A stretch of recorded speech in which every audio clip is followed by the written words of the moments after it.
उद्धव जी आए, ज्ञान के अभिमान में भरे हुए थे, बृहस्पति के चेला थे।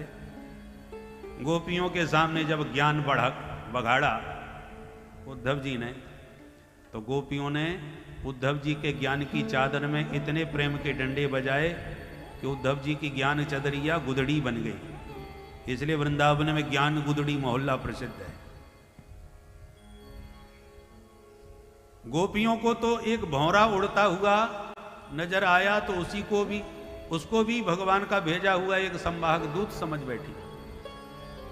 उसी के माध्यम से गीत गाया, उसका नाम भ्रमर गीत। गोपियां कहती हैं, मधुप के तब बंधो मास प्रशांति सपत्न्या, मधुप के तब बंधो मास प्रशांति सपत्न्या, गोच विलोलित माला कुंकुम स्मश्रुभिः, गोच विलोलित माला कुंकुम स्मश्रुभिः, वहत मधुपति स्तन्माननीनां प्रसादं, वहत मधुपति स्तन्माननीनां प्रसादं, यदु सदसि विडम्ब्यं यस्य दूतस्त्वमेव, यदु सदसि विडम्ब्यं यस्य दूतस्त्वमेव,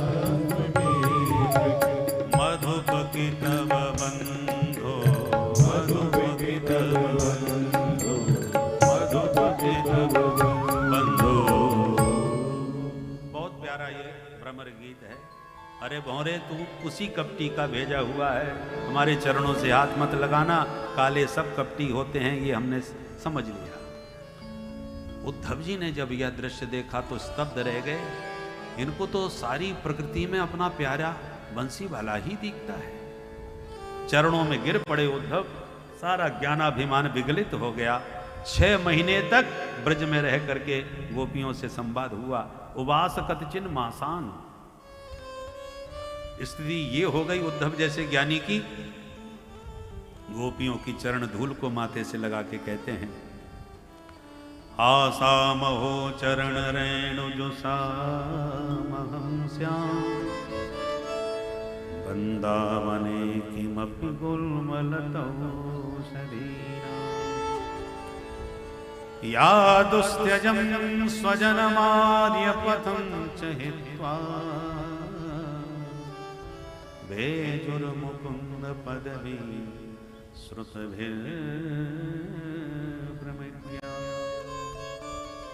हे प्रभु, जन्म जन्मांतर में जो भी सुकृत किए हों, सभी पुण्यों का एक ही फल मांगूंगा कि जब भी जन्म मिले तो श्री धाम वृंदावन में मिले, भले ही गुलमलता औषधि जो चाहो सो बना देना।